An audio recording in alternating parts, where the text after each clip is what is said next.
प्रिय छात्रों नमस्कार। एनसीईआरटी गणित कक्षा 10वीं में आपका स्वागत है। आज हम लोग प्रश्नावली 11.2 का प्रश्न क्रमांक 3 हल करेंगे। तो आइए सबसे पहले प्रश्न पढ़ लेते हैं। इसमें दिया गया है 3 सेंटीमीटर त्रिज्या का एक वृत्त खींचिए। इसके किसी बढ़ाए गए व्यास पर केंद्र से 7 सेंटीमीटर की दूरी पर स्थित दो बिंदुओं P और Q लीजिए। इन दोनों बिंदुओं से स्पर्श रेखा खींचिए। तो यहाँ पर सबसे पहले हमें 3 सेंटीमीटर त्रिज्या का एक वृत्त खींचना है।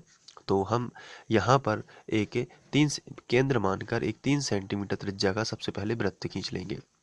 उसके बाद इसके किसी बढ़ाए गए व्यास पर केंद्र से 7 सेंटीमीटर की दूरी पर, तो केंद्र से 7 सेंटीमीटर यहाँ लेंगे और केंद्र से 7 सेंटीमीटर यहाँ ले लेंगे और P और Q इन्हें नाम दे देंगे। तो चलिए सबसे पहले हम 3 सेंटीमीटर त्रिज्या का एक वृत्त खींच लेते हैं। तो ये 3 सेंटीमीटर त्रिज्या का एक वृत्त है। सबसे पहले आपको 3 सेंटीमीटर त्रिज्या लेकर इस तरीके से और एक वृत्त खींच देना है। अब इसके बाद यहाँ जिसको सेंटर पॉइंट है इसको हम O नाम दे देते हैं और इसके केंद्र से 7 सेंटीमीटर दूर, यानी केंद्र ये है तो 7 सेंटीमीटर दूर यहाँ पे ले लेंगे। तो 7 यहाँ पे रख देते हैं और 0 पर पॉइंट लगा दें तो 7 सेंटीमीटर ही रहेगा वो। तो चलिए ऐसा ही करते हैं। ये देखिए केंद्र से 7 सेंटीमीटर दूर यहाँ पर एक पॉइंट लिया और ये वाला पॉइंट, और इस तरफ भी हम केंद्र से 7 सेंटीमीटर दूर एक पॉइंट ले लेते हैं। ये देखिए ये केंद्र से हमने 7 सेंटीमीटर दूर एक पॉइंट ले लिया। ये हमने पॉइंट लिया और इसको मिला भी देते हैं। इसको भी हम मिला देते हैं।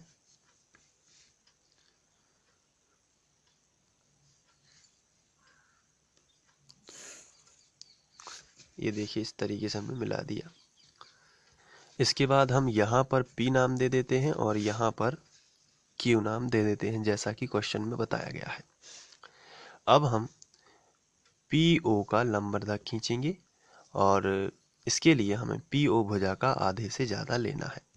हम प्रकार को आधे से ज़्यादा फैला लेते हैं, ये देखिए। और इसके बाद अब हम यहाँ पे चाप लगाएंगे ऊपर नीचे और यहाँ पर रखकर कैंसिल कर देंगे। ये तो थोड़ा पहले वाला चाप जो है उसको बढ़ा देते हैं। ये देखिए अब यहाँ पे रख के इसको कैंसिल करेंगे। ये देखिए ये कैंसिल कर दिया। अब हम इन दोनों को मिला देते हैं।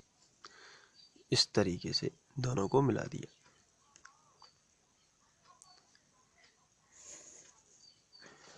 यहाँ पर ये कैंसिल हो रहे हैं इसलिए हम यहाँ पे नाम दे देंगे M। और यहाँ पे हमने जो लंबरेखा खींचा है उसे हम नाम दे देंगे AB।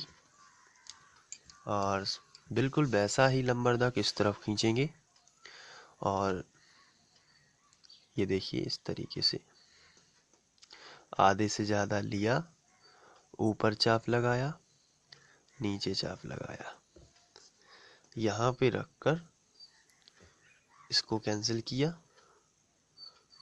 इस वाले को, और ये दो पॉइंट मिलेंगे तो इनको क्या करना है, आपको एक नाम दे देना है। जैसे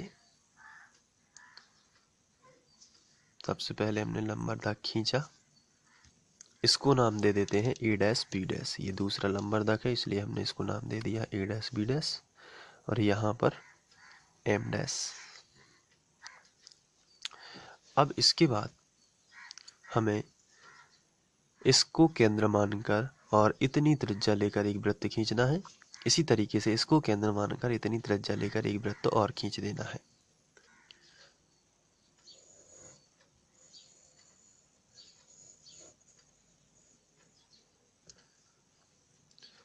अब इस तरफ बना लेते हैं। अब इसको केंद्र लेकर इतनी त्रिज्या लेते हैं।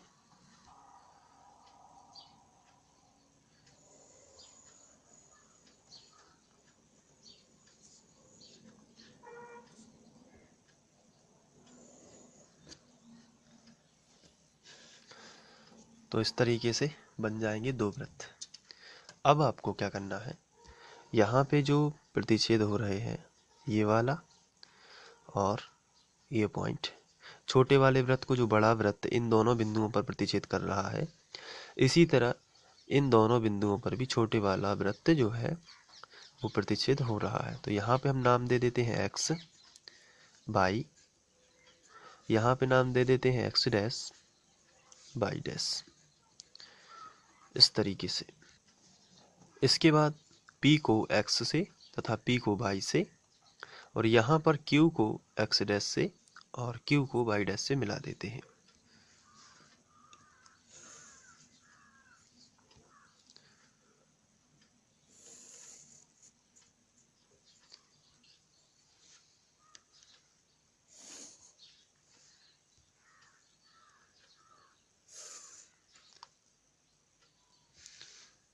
तो इस प्रकार स्पर्श रेखा PX और PY और QX डैश और QY डैश की रचना हो जाती है। चलिए रचना के चरण लिख लेते हैं।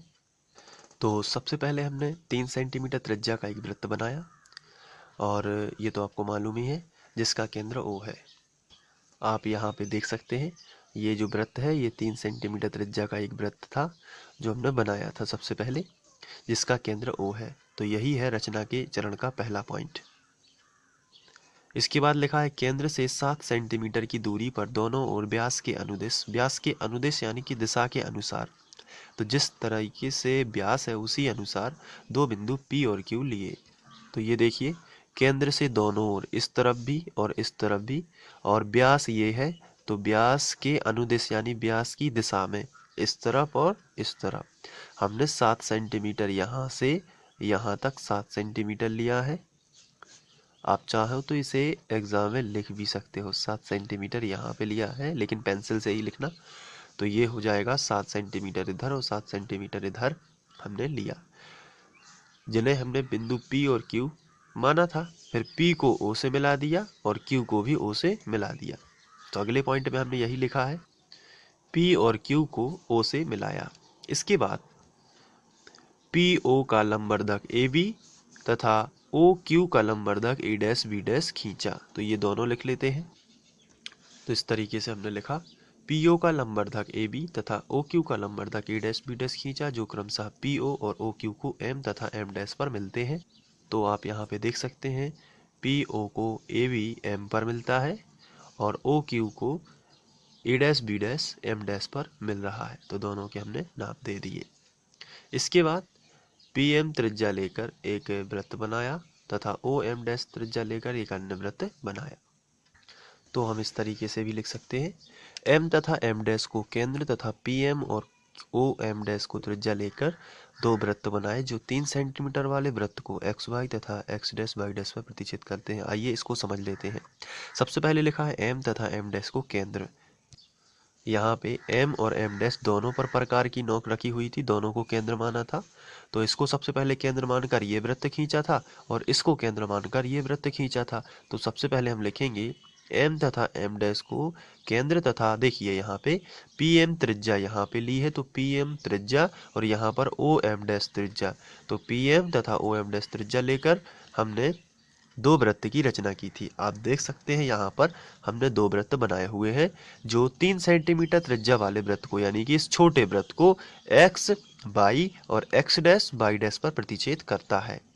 तो हमने यहाँ पे वही लिखा है, दो वृत्त बनाए जो 3 सेंटीमीटर वाले वृत्त को XY तथा X डैश Y डैश पर प्रतिच्छेद करता है।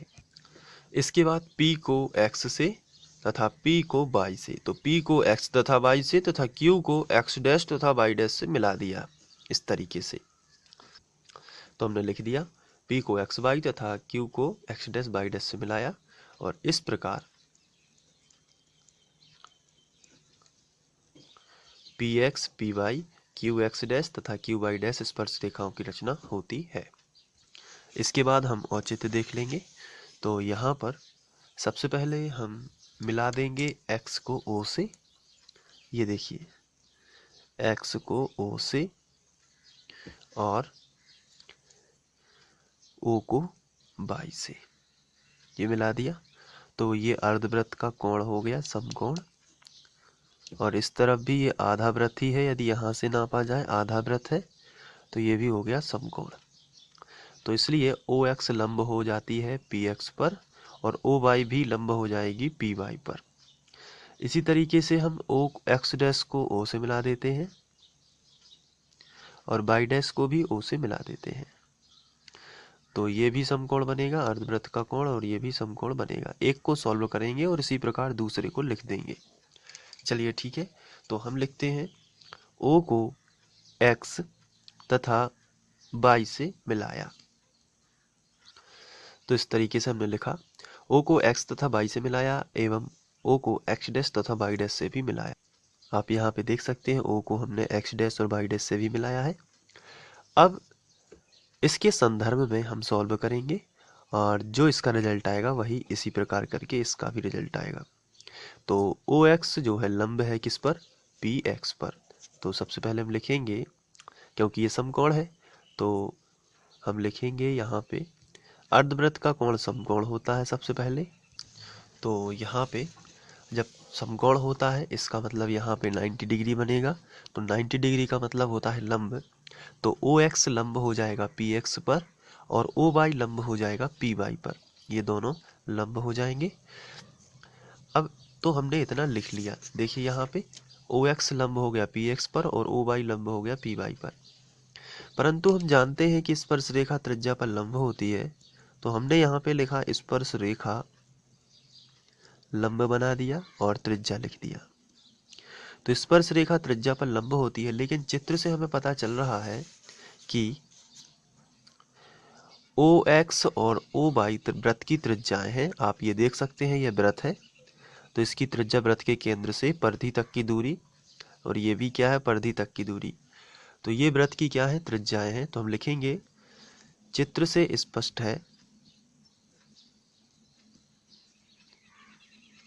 स्पष्ट है कि ओ एक्स तथा ओ वाई वृत्त की त्रिज्याएं हैं। जब ये वृत्त की त्रिज्याएं हैं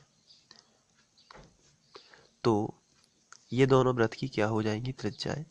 तो त्रिज्या ही लंब हो सकती है स्पर्श रेखा पर, इसलिए पी एक्स और पी वाई दोनों क्या है, पी एक्स व पी वाई स्पर्श रेखाएं ही होंगी,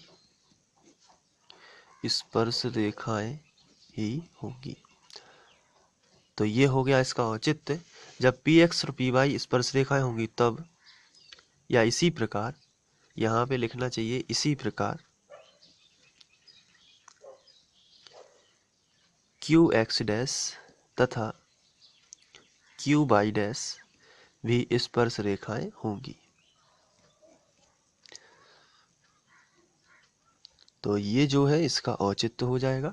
आप यहाँ पे देख भी सकते हैं क्यू एक्स डैश और क्यू वाई डैश भी स्पर्श रेखाएं होंगी, क्योंकि यहाँ पर भी अर्धवृत्त वाला हम लगा देंगे और लंब हो जाएगा, स्पर्श रेखा त्रिज्या पर लंब होती है, तो इसका औचित्य भी इसी तरह प्रकार आएगा। चलिए रचना के चरण लिख लीजिए। आप स्क्रीनशॉट भी ले सकते हैं या वीडियो को पॉज करके नोट कर सकते हैं। इसके बाद ये है और फिर ये औचित्य है।